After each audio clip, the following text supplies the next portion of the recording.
Let's begin with a public service for our listeners. What is the best way to outrun an alligator? Isn't the instruction to stay still, or is that just for bears? I'm really tempted to quote the out-of-towners, which I think is what Donald Trump was trying to do, and say, serpentine, serpentine. But Yes. because people have come to us for serious news and this is serious business, I feel compelled to share that experts have said that you run fast as you can, straight line, and I think probably get up a tree. That is exactly right. The whole zigzagging thing was a ruse because the alligator can run very fast for about 30 feet or so, faster than we can. But after that, it can't keep up. So you do run in a straight line. And if the alligator does grab you, that is the time at which you're supposed to poke it in the eyes or in the nose or in the throat. But I will leave that to others. I will leave to others to discuss where an alligator's throat is exactly. This is Impromptu from Washington Post Opinions, a show that brings you conversations about the news we can't stop thinking about because we're having nightmares involving long snouts and sharp teeth. I'm Dana Milbank, and this week we're talking about the latest in President Trump's mass deportation spectacle and its deliberate cruelty. Last week, Trump toured a new immigrant detention center in Florida swamplands nicknamed Alligator Alcatraz by state Republicans. Meanwhile, Republicans in Congress passed their budget bill, which gives nearly $170 billion to immigration enforcement through 2029 for new detention centers, more border wall, and enough ICE agents to rival the army of a small country. The Trump administration's actions on immigration are always attention-grabbing. The plane loads of people sent to the Salvadoran prison where they are stripped down and have their heads shaved and otherwise humiliated. The masked ICE agents grabbing international students off the street. The attempt to end the constitutional guarantee of birthright citizenship. The federal troops quelling immigration-related protests in Los Angeles. But what is this spectacle actually accomplishing? And as the administration goes through greater lengths to round up more people, will this remain the winning political issue Trump believes it is? I'm joined by two of my colleagues to discuss. Would you both please introduce yourselves? Sure, I'm Monica Hesse, and I'm a columnist at The Post. I'm Eduardo Porter, another columnist at The Post. Excellent. Thanks for joining me. So as I mentioned, and as Monica recently wrote about, there's a pop-up detention center near the Everglades in Florida that they're calling Alligator Alcatraz, and Trump performed a full-on political stunt touring it last week. What is your reaction to this? Does this make Trump and the DHS Secretary Kristi Noem with her many costumes look tough or just mean and cruel? Both. Okay. Yeah, I guess they're not mutually exclusive. Yeah. I mean, this is all about the spectacle, right? Alligators and mosquitoes and malaria and things. Doing cruel things to immigrants is the spectacle that the Trump administration wants to show to his base. And I guess it's effective. It does seem very cruel. And if you're a prospective immigrant, thinking whether you should trudge up through the Darien Gap to come to the United States, this might be a good deterrent that would keep you away.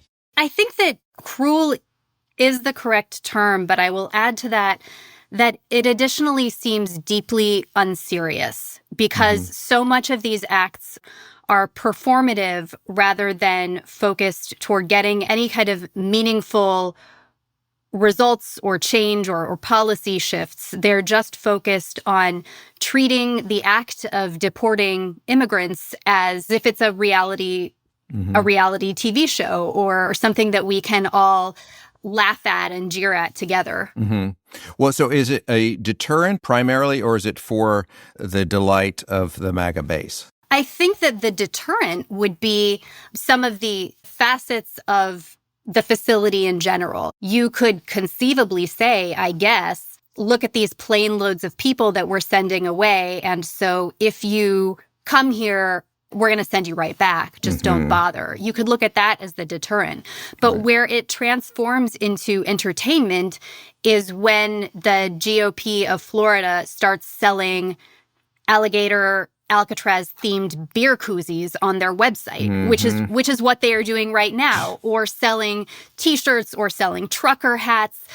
At the moment you start selling T-shirts for people to wear and start selling merchandise, you're branding this as a theme park rather than as a serious country. Right. It's like gladiators. Yeah.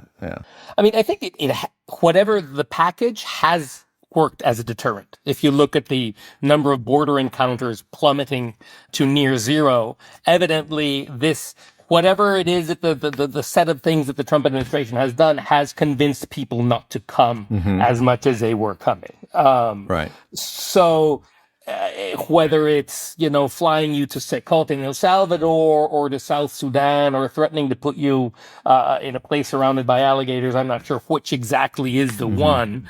But it definitely is deterring people from coming. Where I don't think it's going to be very, very useful is to convince people to leave or to self-deport in the language of the administration. There, I think that this is probably not going to work very much.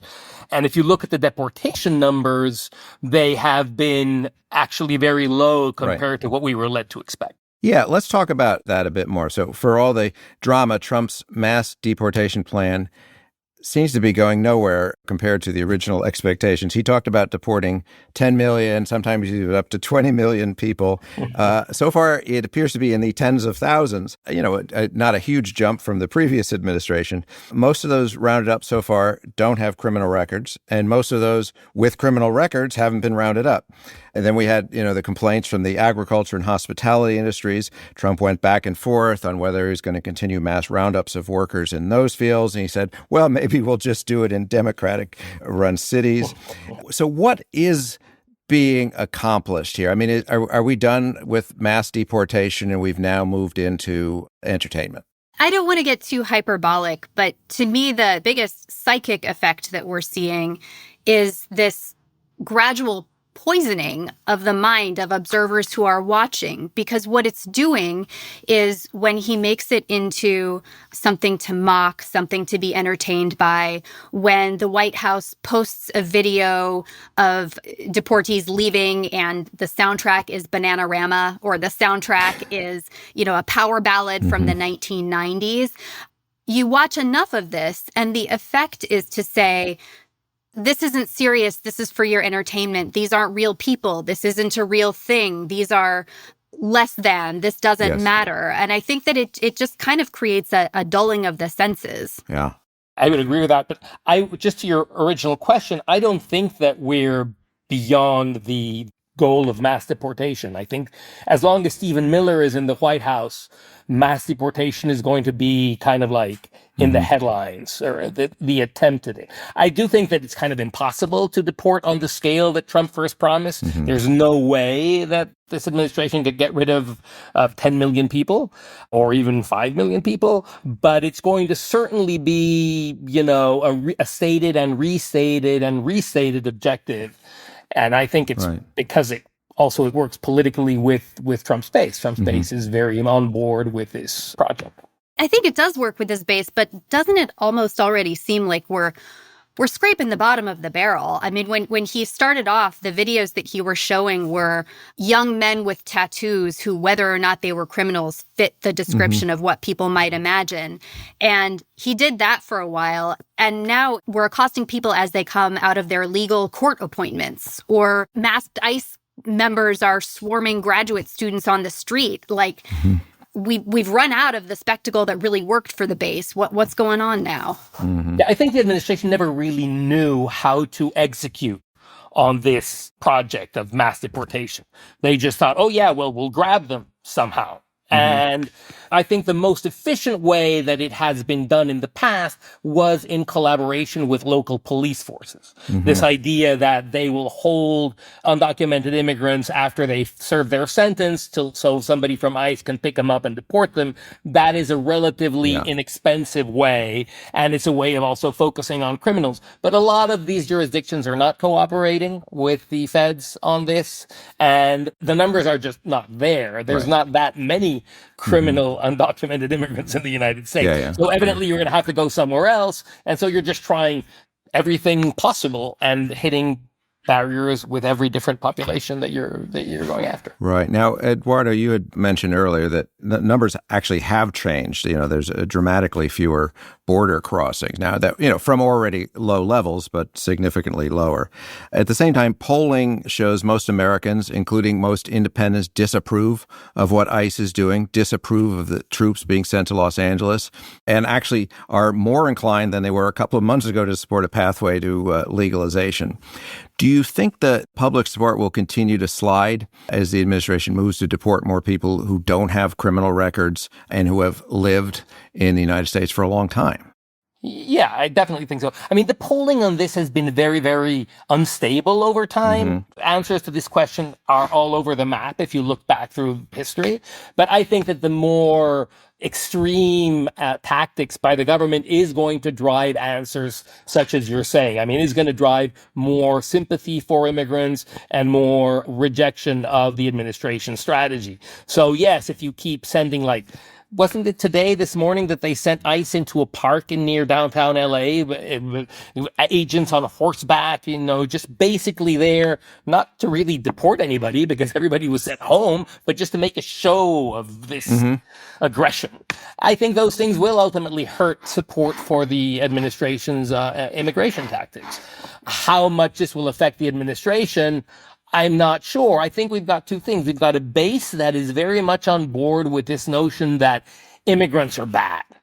Whether they're criminal or not criminal, let's just get rid of them. And I think there's a solid base of Trump supporters who believe that. And the general public, I think, is much more sympathetic, especially to people who have been here, 10, 15 years, as most undocumented immigrants have been. They've been here for many, many years, and they're pretty much embedded in communities, embedded in the labor force. And so I don't think there's that level of hostility across the voting population towards these communities, towards these people. Well, I think that the American public is, I was going to say easily distractible, but I'll instead say I think that we're easily moved by stories. And so I think that when you see a prevailing narrative that's like the Laken Riley narrative, who's a young woman who was killed by, I believe, an undocumented immigrant, when you see that as the prevailing story, then people are outraged. They believe narratives that immigrants are bad or that more of them are criminals than not. And I think that with the more deportations we're seeing, the different kinds of stories we're seeing, like a story that cropped up a few weeks ago of a child who was in the middle of receiving cancer treatments in the United States, who was deported back with their undocumented parents. And those stories are meaningful too. Those stories are meaningful to parents of any political stripe who just can't imagine the horror of that situation. So I do think that as the narrative becomes more complicated and as it just feels less like a, rock and roll cops episode, I think that some people are persuadable just because of their personal experiences and humanity. And, even Joe Rogan says, that people didn't sign up for immigration raids in Home Depot parking lots, but that's where we are. All right, we're going to take a quick break and then come back and talk about the billions of dollars now headed for border enforcement.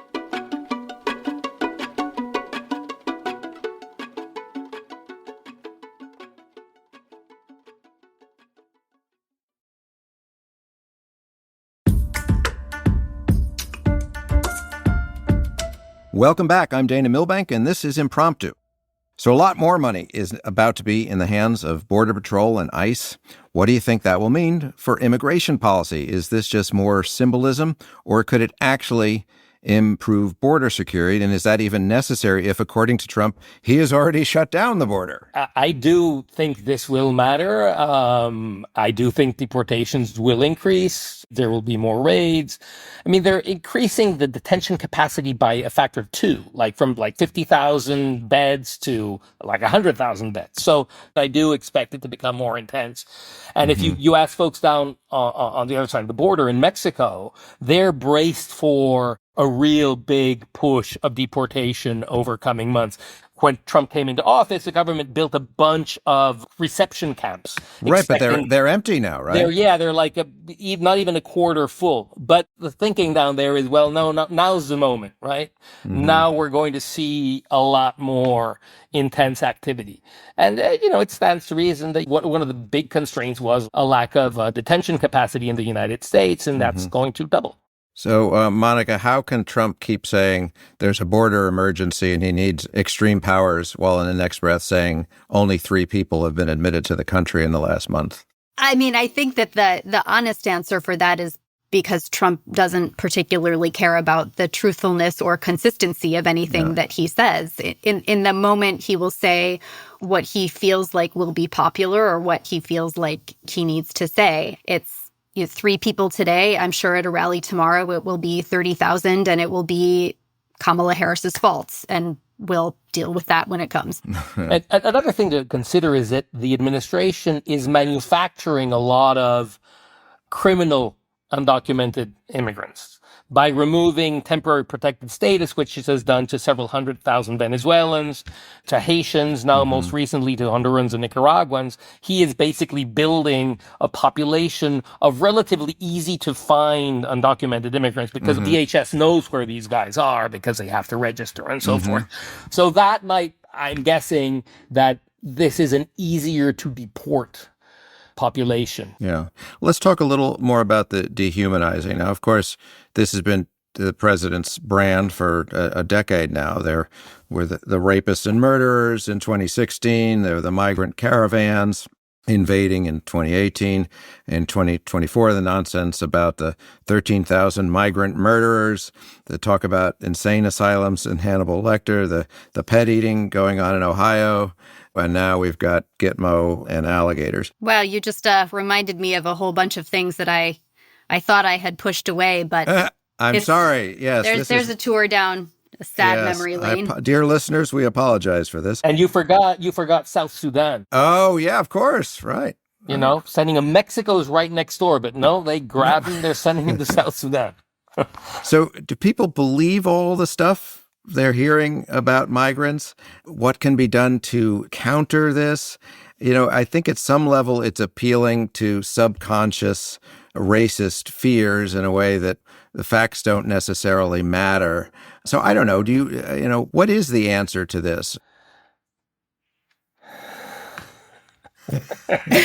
You weren't expecting to have to solve humanity's problems, but here on Impromptu, we help with outrunning alligators and humanity's problems.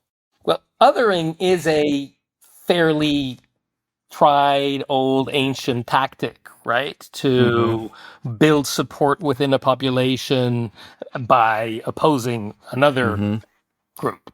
Trump didn't invent that. But I do think that that's exactly what's been going on. That's what's led his campaign strategy, his political vision, is tap into a sense of insecurity of a mostly white working class population that feels harried and disenchanted with the way the world has turned out, who is probably feeling a little bit threatened by the growing non-white population of this country. The stats suggest that within 10 years, whites will no longer be a majority. So these sorts of feelings offer an invitation for the kind of strategy that Trump is employing, which is saying all these other people are evil criminals that are coming here to eat your dog, and rallying support for his candidacy around that.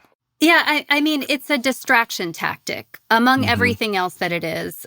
Aside from the cruelty, aside from the quote unquote toughness, aside from the spectacle, aside from the entertainment, it is a way of distracting people from the very real economic, mental, health-wise problems in their own lives by pointing the finger at someone else and saying, it's their fault. It's not my fault for not addressing these problems. It's these immigrants' fault for taking what is rightfully yours, for taking what belongs to you. And so I do watch with interest the strategy that Bernie Sanders and AOC are employing, or people like that, where they're trying to address the roots of these issues and trying to say, this doesn't have to be a zero-sum game. We can all get better together. If you step on someone, it doesn't make you higher, it just makes them lower. And we need the strategies that lift everybody up. Yeah, I wonder if we can find those, because that's the thing that deep down I'm wondering. I mean, Yes, we can say that the Florida Republican Party selling beer koozies appears to have lost its way and, lost some of its humanity. And certainly Stephen Miller and the architects of this. But what about the rest of us? I mean, are we getting to a point where, like, this is who we are as a country? I guess this is an unanswerable question, but I wonder whether we're losing our souls here, or maybe this is just a phase and it passes. It's a long phase because we've elected this guy twice, roughly on the same sort of political strategies. I share your concern over this particular question. And I kind of do think that this is who we are, at least tens of millions of us. And it's not just limited to immigrants in the United States. It's the approach to the entire world. It's us versus them. The world is treating us as suckers. We need to get back at them. We need to cause some damage. It's that kind of discourse is applied across the board, from domestic to foreign policy. Yeah, I think that the argument that this is not who we are held a little more weight in 2016 when he didn't win the popular vote. And Pew just came out with a study last week saying that even if voter turnout had been through the roof, if everyone voted, Donald Trump still would have won. So I think it's hard to argue that this doesn't represent us when it quite literally does represent us. Just to not end on the most depressing note imaginable, Eduardo is right. This is a long phase, but this is a long country, and we have been in terrible phases before. I don't think we've ever completely dug our way out of any of those holes, but even if we don't know what the solution looks like, I'm crossing my fingers that there is one, that we will regain the footing that we perpetually lose, because that's the cycle of the country and that's the cycle of humanity. Well, thank you for that. That is profound and uplifting. And I, too, will leave us on a positive note. We may have lost our souls, but it is possible to outrun an alligator if you go in a straight line. All right. With that, we're going to wrap this up. Thank you both for joining this episode of Impromptu.